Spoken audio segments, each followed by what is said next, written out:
नमस्कार साथियों, स्वागत है आपका रामनिवास मेहरा के साथ। साथियों, शाला दर्पण पर दो नए मॉड्यूल प्रारंभ किए गए हैं। पहला है उड़ान और दूसरा है मानव अधिकार विषय पर वाद विवाद व लेखन प्रतियोगिता। इसीलिए मैं आज एक बार फिर से आपके साथ उपस्थित हूं। आज के वीडियो में मैं आपके साथ उक्त दोनों मॉड्यूल पर कार्य करने की प्रक्रिया शेयर करने वाला हूं। तो साथियों, सबसे पहला मेरा हमेशा की तरह आपसे निवेदन रहेगा कि यदि आप चैनल पर नए हैं तो चैनल को सब्सक्राइब करना और घंटी वाले बेल आइकन को दबाना ना भूलें, ताकि मेरी आगे आने वाली इंपॉर्टेंट वीडियो की नोटिफिकेशन आपको सबसे पहले मिले। तो चलिए साथियों, देख लेते हैं संपूर्ण प्रक्रिया स्टेप बाय स्टेप। सबसे पहले आपको आपके विद्यालय को लॉगिन कर लेना है। इस तरह का होम पृष्ठ आपके सामने आ जाएगा। अब साथियों, आपको यहाँ देखना है, यहाँ जो ये 3 डॉट मिल रहे हैं इन पर क्लिक करना है। जैसे ही आप यहाँ क्लिक करेंगे आपके सामने और अन्य ऑप्शन खुलकर आएंगे। यहाँ आपको एक ऑप्शन मिलता है डेस्कटॉप साइट का। तो ये डेस्कटॉप साइट का जो आपको ऑप्शन मिल रहा है, इसके सामने जो चेक बॉक्स दिया हुआ है इस पर आपको क्लिक कर लेना है। जैसे ही आप इस पर क्लिक करेंगे आपका सिस्टम आपके सामने डेस्कटॉप की तरह कार्य करने लगेगा। अब आपको यहाँ एक टैब उपलब्ध करवाई गई है विद्यालय की। तो आपको जो ये विद्यालय टैब मिल रही है इस पर क्लिक कर लेना है।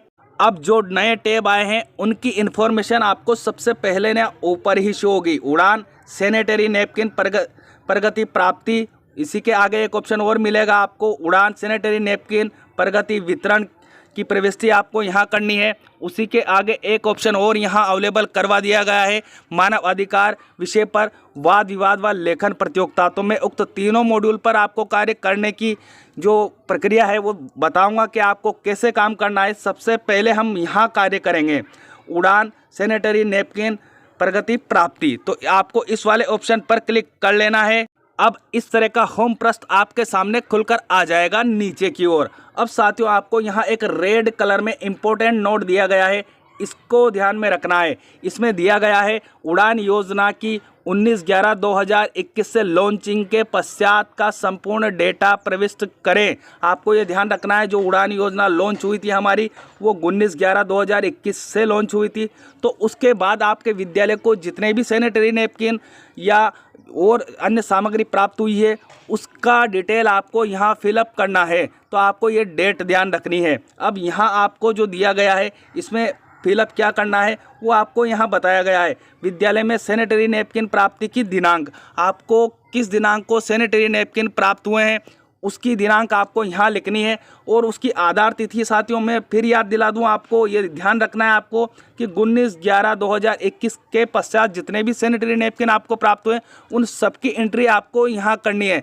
तो आपको यहाँ जो एंट्री करनी है विद्यालय में सैनिटरी नैपकिन प्राप्ति दिनांक, जिस भी दिनांक को आपको सैनिटरी नैपकिन प्राप्त हुए वो दिनांक आप यहाँ क्लिक करेंगे। जैसे आप यहाँ क्लिक करेंगे आपके सामने एक कैलेंडर बॉक्स ओपन हो जाएगा और उस कैलेंडर बॉक्स से वो तिथि आपको सेट कर लेनी है। अब उसके बाद आपको यहाँ दूसरे नंबर पर जानकारी प्रोवाइड करवानी है, विद्यालय में प्राप्त सैनिटरी नैपकिन के पैकेटों की संख्या। आपको यहाँ पैकेट की संख्या यहाँ प्रोवाइड करवानी है कि आपको कितने पैकेट मिले थे, वो संख्या आप यहाँ प्रोवाइड करवा देंगे। उसके बाद अगली जानकारी आपसे यहाँ मांगी जा रही है, प्रति पैकेट सैनिटरी नैपकिन की संख्या। एक पैकेट में कितने सैनिटरी नैपकिन थे वो संख्या आपको यहाँ प्रोवाइड करवा देनी है। और हाँ साथियों, एक इम्पॉर्टेंट बात मैं आपको याद दिला दूँ कि यह वीडियो सिर्फ आपकी सहायता के लिए है। मैं आपकी सहायता करने के लिए यह वीडियो बना रहा हूँ। यदि इस वीडियो में और विभागीय आदेश में विरोधाभास आता है तो आप प्राथमिकता विभागीय आदेश को ही दे। मेरा जो उद्देश्य सिर्फ आपको प्रक्रिया समझाना है। अब जब आप ये तीनों एंट्रियां यहाँ कर लेंगे उसके बाद आपको यहाँ ऑप्शन मिलेगा सेव का। तो इस सेव वाले ऑप्शन पर क्लिक कर लीजिएगा। जैसे ही आप सेव पर क्लिक करेंगे आपके सामने यहाँ नीचे की ओर जहाँ अभी मुझे मिल रहा है नो रिकॉर्ड फाउंड, ये जो आपने ऊपर एंट्री करी है वो रिकॉर्ड आपका यहाँ मेंटेन हो जाएगा। यहाँ आपको बिल्कुल वो शो होने लग जाएगा जो भी आपने जानकारियाँ ऊपर प्रोवाइड करवाई है। अब आपको यहाँ ध्यान रखना है कि यदि आपको विद्यालय में 19/11/2021 के बाद 2 या 3 बार वितरण ये मिला है, सैनिटरी नैपकिन के जो पैकेट है आपको प्राप्त हुए हैं, तो वो 2-3 ही एंट्री आपको यहाँ करते जाना है और उसकी संपूर्ण डिटेल आपको यहाँ शो होती जाएगी। नंबर वाइज डिटेल आ जाएगी। पहली एंट्री यहाँ आ जाएगी, दूसरी यहाँ आ जाएगी, तीसरी यहाँ आ जाएगी। तो इस तरह से आपको जितने भी सैनिटरी नैपकिन जितनी भी बार प्राप्त हुए उसकी डिटेल आपको यहाँ फिलअप करते जाना है और सेव करते जाना है। आपकी सारी डिटेल यहाँ दर्ज हो जाएगी। अब बात करते हैं साथियों हम दूसरे मॉड्यूल पर कार्य करने की। तो आपको आना है वापस विद्यालय के होम पृष्ठ पर, जहाँ आपको वही टैब मिल जाएगा विद्यालय का। तो इस विद्यालय वाले टैब पर आपको क्लिक कर लेना है। जैसा कि मैं आपको हाईलाइट करके बता रहा हूँ कि इस विद्यालय वाले टैब पर आपको क्लिक कर लेना। अब इस तरह से कई और अन्य ऑप्शन आपके सामने खुलेंगे। तो यहाँ एक दूसरे नंबर का ऑप्शन आपको मिल जाएगा, उड़ान सैनिटरी नैपकिन प्रगति विवरण। तो आपको इस ऑप्शन पर क्लिक कर लेना है। अब इस तरह का अगला पृष्ठ आपके सामने नीचे की ओर खुलकर आ जाएगा। अब आपसे यहाँ इन्फॉर्मेशन मांगी जा रही है सैनिटरी नैपकिन वितरण दिनांक। तो आपने सैनिटरी नैपकिन का वितरण किस दिनांक को किया है, वो दिनांक आप जैसे ही यहाँ क्लिक करेंगे आपके सामने फिर से कैलेंडर बॉक्स आ जाएगा। उसमें से वो दिनांक आपको सेलेक्ट कर लेनी है। साथियों यदि आपका एक से अधिक बार हुआ है, जो तिथि आगे बताई गई है, तो आपको सबका यहाँ दर्ज करना है। पहले मैं एक का बता देता हूँ, उसके बाद आपको आगे बताता हूँ कि आगे क्या करना है। तो वो दिनांक आप यहाँ दर्ज कर देंगे। उसके बाद आपसे अगली जानकारी यहाँ मांगी जा रही है, कुल वितरित सैनिटरी नैपकिन के पैकेटों की संख्या आपसे पूछी जा रही है। तो जितने भी पैकेट आपने वितरण किए वो संख्या आप यहाँ प्रोवाइड करवा देंगे।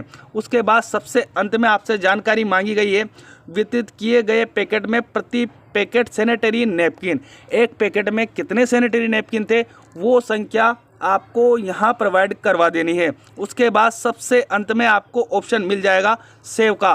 तो आप सेव कर लीजिएगा, आपको मैसेज मिल जाएगा डेटा सेव सक्सेसफुली, और जो आपने ऊपर एंट्री की है उसका रिकॉर्ड आपको यहाँ दिखाई देने लगेगा।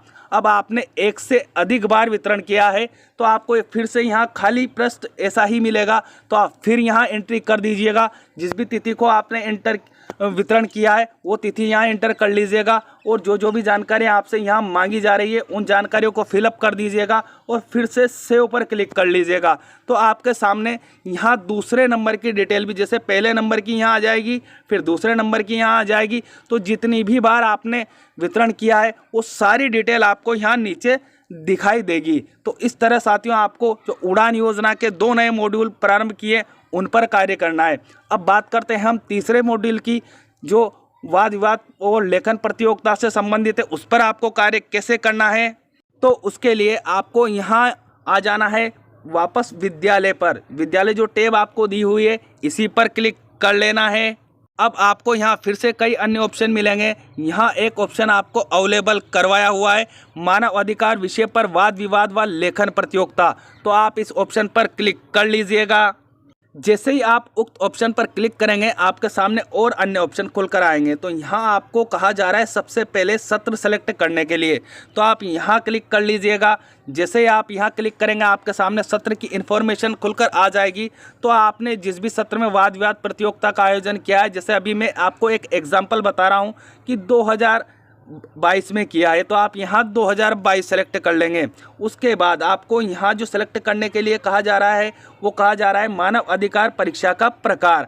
आपका प्रकार यहाँ से सेलेक्ट करना है, तो आपको यहाँ क्लिक कर लेना है। आपको यहाँ 2 प्रकार मिलेंगे, वाद विवाद परीक्षा और लेखन प्रतियोगिता। जो भी आपने करवाई है वो आप यहाँ से सेलेक्ट करेंगे। जैसे मैं एक एग्जाम्पल ले लेता हूँ कि मैंने वाद विवाद परीक्षा करवाई है, तो मैं यहाँ क्लिक कर लेता हूँ। जैसे यहाँ क्लिक करूँगा ये यहाँ दर्ज हो जाएगा। अब अगली इन्फॉर्मेशन आपसे यहाँ चाही गई है, कुल प्रतिभागी कितने छात्रों ने इसमें भाग लिया है उसकी संख्या आपको यहाँ लिख देनी है। जैसे आप यहाँ क्लिक करेंगे आपके मोबाइल का कीपैड एक्टिव हो जाएगा यदि आप मोबाइल पर वर्क कर रहे हैं तो, और आप वो संख्या यहाँ दर्ज कर देंगे।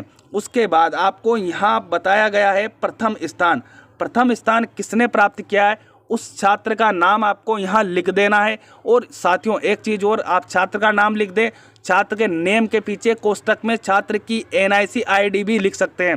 NIC ID कैसे पता करते हैं यदि आपको पता नहीं है तो मैंने एक वीडियो का लिंक इस वीडियो के डिस्क्रिप्शन बॉक्स में अवेलेबल करवाया हुआ है। आप उस वीडियो की सहायता ले लीजिएगा और वहाँ से आप प्रत्येक बच्चे की छात्र की NIC ID प्राप्त कर सकते हैं। तो आप यहाँ नाम के साथ उसकी NIC ID भी लिख दें। और साथियों मैं फिर याद दिला दूं कि यदि इस वीडियो में कोई बदलाव आता है विभागीय आदेश में और वीडियो में, तो आप प्राथमिकता विभागीय आदेश को ही देंगे। मेरा उद्देश्य सिर्फ आपको प्रक्रिया समझाना है, ये बात आपको ध्यान रखनी है। अब यहाँ आपसे अगली इन्फॉर्मेशन फिर मांगी गई है, द्वितीय स्थान आप किसने प्राप्त किया उस छात्र का नाम आपको यहाँ लिख देना है। उसकी NIC ID भी आपको यहाँ प्रोवाइड करवा देनी है कोष्टक में। उसके बाद तृतीय स्थान किसने प्राप्त किया है वो आपको यहाँ दर्ज कर देना है और उसकी NIC ID भी दर्ज कर देनी है। अब सबसे अंत में आपको करना है सेव, तो आपको यहाँ मिल जाएगा सेव के लिए ऑप्शन, तो आप सेव पर क्लिक कर लीजिएगा। तो इस तरह साथियों आपको जो शाला दर्पण पर दो जो नए टैब आए हैं उन पर कार्य करना है। उम्मीद है ये वीडियो आपकी उन दोनों टैब पर कार्य करने में हेल्प करेगी, और हेल्प करे तो प्लीज़ मुझे कमेंट बॉक्स में कमेंट करना ना भूलिएगा। और साथ ही यदि आप मुझसे और कोई तकनीकी सहायता चाहते हैं तो उसके लिए भी मुझे कमेंट बॉक्स में कमेंट कीजिएगा। मिलते हैं साथियों इसी तरह की अहम इन्फॉर्मेशन के साथ, तब तक के लिए जय हिंद जय भारत।